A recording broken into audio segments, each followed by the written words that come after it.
श्री स्वामी समर्थ. जय जय स्वामी समर्थ. स्वामींचं नाव घेऊन मी या व्हिडिओला सुरुवात करते.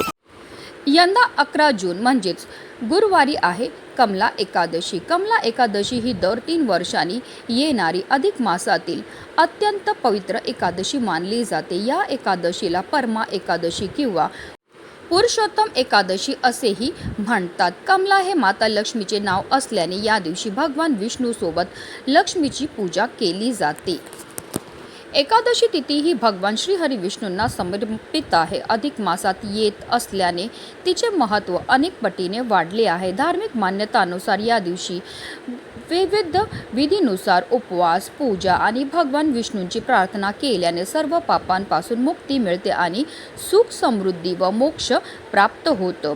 कमला एकादशीचा उपवास केल्याने जीवनातील अडचणी कमी होण्यास मदत होते आणि भगवान विष्णूंचे विशेष आशीर्वाद मिळतात. या दिवशी दान, धर्म, मंत्रोच्चार आणि व्रतकथेचं पठण किंवा श्रवण केल्याने व्रताचं पूर्ण फळ हे प्राप्त होत असतं.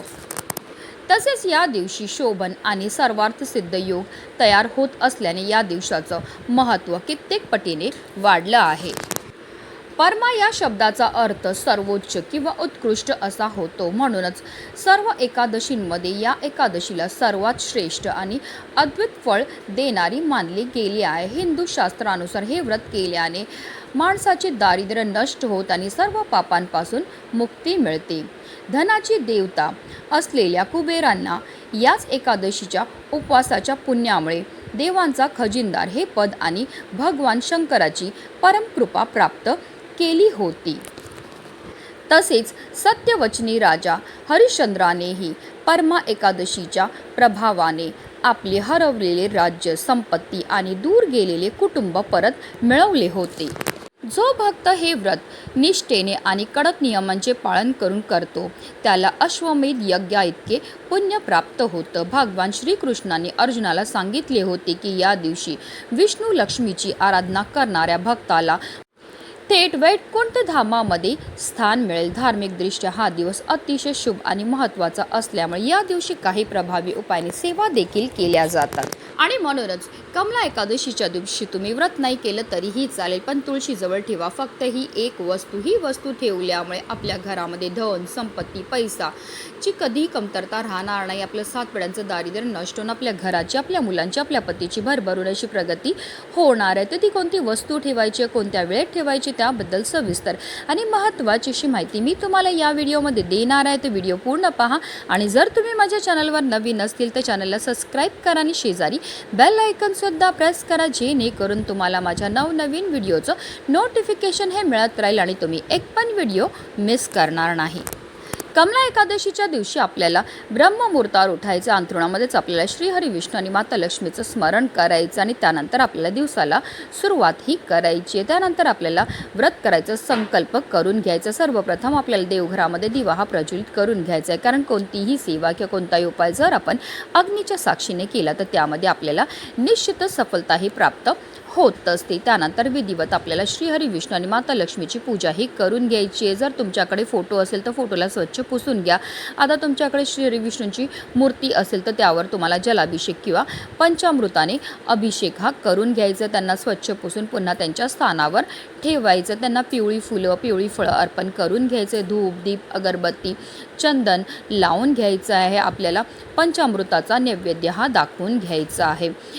तसेच या नैवेद्यावर आवर्जून आपल्याला तुळशीचं पत्र हे ठेवायचं आहे, कारण तुळशीशिवाय श्रीहरी विष्णू कोणताही नैवेद्य ग्रहण करत नाही. तसेच आवर्जून आपल्याला एक तुळशीचं पत्र जे आहे ते श्रीहरी विष्णूंना अर्पण करायचं. अर्पण करताना आपल्या मनातली इच्छाही व्यक्त करायची. असं केल्यामुळे आपली कितीही कठीणातील कठीण इच्छा ही श्रीहरी विष्णू पूर्ण करत असतात. पूजेनंतर आपल्याला एकादशीच्या व्रतकथेचं पठण किंवा श्रवण करायचं आहे. तसेच विष्णू सहस्त्रनामाचं किंवा ओम नमो भगवते वासुदेवाय नमः या मंत्राचा आपल्याला मनोभावे जप हा करायचा आहे. धार्मिक मान्यतानुसार या दिवशी रात्री झोपणे वर्ज्य असून संपूर्ण रात्री भजन, कीर्तन आणि विष्णूंच्या ध्यानात जागरण करायचे. दुसऱ्या दिवशी ब्राह्मण किंवा गरजू लोकांना अन्नदान आणि दक्षिणा देऊन आपल्याला उपवासचं पारण हे करायचं आहे. अशा रीतीने आपल्याला पूजा आणि सेवा ही करून घ्यायची आहे.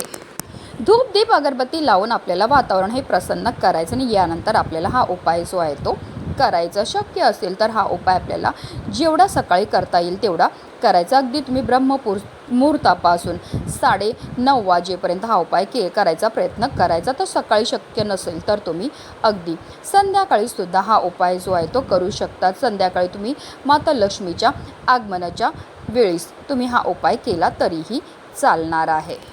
हिंदू धर्मामध्ये तुळशीला अत्यंत पवित्र आणि पूजनीय मानलं जातं. तुळस म्हणजे साक्षात माता लक्ष्मीचं स्वरूप आणि श्रीहरी विष्णूंना सर्वात जास्त प्रिय आहे ती म्हणजे तुळस, म्हणून तिला विष्णुप्रिया असं सुद्धा म्हटलं जातं. तर हा उपाय करण्याकरता आपल्याला एक मातीची पंती घ्यायची आहे. त्या मातीच्या पंतीमध्ये आपल्याला शुद्ध गाईचं तूप टाकायचं आहे. तसेच आपल्याला यामध्ये 2 वातीची 1 वात करून लांब वाती टाकायची आहे आणि हा दिवा जो आहे तो आपल्याला प्रज्वलित करायचा. दिव्यामध्ये आपल्याला चिमूटभर हळदसुद्धा टाकायची आहे. यानंतर आपल्याला हा दिवा जो आहे तो आपल्याला तुळशी मातेजवळ लावायचा. दिवा हा तुळशी मातेजवळ ठेवताना डायरेक्ट जमिनीवर ठेवू नका. थोडेसे तांदूळ ठेवा आणि त्यावर आपल्याला हा दिवा जो आहे तो प्रज्वलित करायचा आहे. असा हा दिवा तुळशी मातेजवळ लावल्यामुळे आपल्या घरामध्ये असणारी जेवढी पण नकारात्मक ऊर्जा नष्ट होते आणि अखंड माता लक्ष्मीचं आगमन हे होत असतं. लक्ष्मीच्या कृपेने घरातील दारिद्र्य गरिबी दूर होते. आणि जेव्हा तुम्ही तुळशीजवळ हा दिवा लावतो आणि त्या दिव्याखाली थोडेसे अखंड तांदूळ ठेवतात, शास्त्रानुसार अक्षता संपत्ती आणि समृद्धीचे प्रतीक मानले जाते. या उपायामुळे आपल्या घरातील आर्थिक अडथळे दूर होऊन उत्पन्नाचे नवीन स्तोत्र निर्माण होतात, प्रगतीचे मार्ग खुले होतात. म्हणून दिव्याखाली थोडेसे तांदूळ जे आहेत ते तुम्हाला ठेवायचे आहेत. यानंतर काय करायचे, तुम्हाला एक धागा घ्यायचा आहे. आता पांढरा सुती धागा घ्यायचा आहे. त्या धाग्याला थोडंसं आपल्याला हळद आणि कुंकू लावून त्याला लाल पिवळं करून घ्यायचं. अगदी तुम्ही कलाव्याचा जो धागा असतो ज्याला रक्षासूत असं म्हणतात तो घेतला तरीही चालणार आहे. तसेच आपल्याला एक पिवळ्या रंगाची कवडी घ्यायची आहे. आता तुमच्याकडे पिवळ्या रंगाची कवडी नसेल, पांढऱ्या रंगाची कवडी घेतली तरीही चालणार आहे. तर त्या कवडीला आपल्याला थोडीशी हळद लावून तिला पिवळं हे करून घ्यायचं आहे. आता हा धागा तसेच कवडी जी आहे ती आपल्याला तुळशी मातेजवळ घेऊन जायचं. सर्वप्रथम आपल्याला तुळशी मातेला हळद, कुंकू, अक्षदा अर्पण करून घ्यायचे आहेत. पण एकादशीच्या दिवशी ज्या पण आपल्याला सेवा करायच्या त्या दुरूनच करायच्या आहेत. कारण एकादशीच्या दिवशी तुळशी मातेला स्पर्श हा केला जात नाही. कारण तुळस म्हणजे साक्षात माता लक्ष्मीचं स्वरूप आहे आणि एकादशीच्या दिवशी माता लक्ष्मीचं निर्जला व्रत असतं. आणि जर आपल्याकडनं कळत नकळत तुळशीला स्पर्श झाला किंवा तिची पत्र तोडली गेली किंवा तिला जलार्पण केलं गेलं तर त्यामुळे माता लक्ष्मीचं निर्जला व्रत हे मोडलं जातं आणि त्याचे जे दोष आहेत ते आपल्याला लागत असतात. म्हणून जी पण सेवा किंवा उपाय जे आपल्याला करायचे ते आपल्याला दूरनच करायचे आहेत. यानंतर जो आपण धागा घेऊन गेलेले आहे तो आपल्याला तुळशी मातेच्या मुळांच्या भोवती आपल्याला धागा जो आहे तो बांधायचा आहे. किंवा अगदी तुम्ही तुळशी वृंदावनला हा धागा बांधला तरीही चालणार आहे. त्यानंतर जी कवडी आहे ती आपल्याला आपल्या उजव्या हातामध्ये घ्यायची आणि त्यानंतर आपल्याला 21 वेळा ओम नमो भगवते वासुदेवाय नमो या प्रभावी मंत्राचा जप करायचा आहे. आपल्या मनातली इच्छा व्यक्त करायची आणि त्यानंतर ही जी कवडी आहे ती आपल्याला तुळशी मातेचे जे वृंदावन आहे त्यामध्ये आपल्याला पुरायचे, मातीमध्ये आपल्याला पुरायचे. पुरताना फक्त काळजी एवढी घ्यायची की तुळशी मातेला आपल्याला स्पर्श हा करायचा नाही आहे. त्यानंतर आपल्याला तुळशीभोवती 11 प्रदक्षिणा ह्या करायच्यात. प्रदक्षिणा करताना निरंतर आपल्याला ओम नमो भगवते वासुदेवाय नमो या मंत्राचा जप हा करायचा आहे. किंवा महाप्रसाद जननी सर्व सौभाग्यवर्धिनी या मंत्राचा उच्चार करायचा आहे. यामुळे मनातील प्रत्येक इच्छा लवकरात लवकर पूर्ण होते. असे म्हटले जाते की ही सगळी तुम्ही पूजा करून झाल्यानंतर कपाळावरती तुळशीच्या मातीला आपल्याला टिळासुद्धा लावायचा आहे. एकादशीच्या दिवशी पूजा संपन्न झाल्यानंतर तुळशीच्या कुंडीतील थोडीशी मातीने आपल्या कपाळावर तसेच गळ्यावर आपल्याला टिळा हा लावून घ्यायचा. असा हा टिळा लावल्यामुळे आपल्याला ग्रहदोषापासून मुक्ती मिळते, बुद्धी तीक्ष्ण होते आणि समाजामध्ये आपल्याला मान सन्मान वाढतो.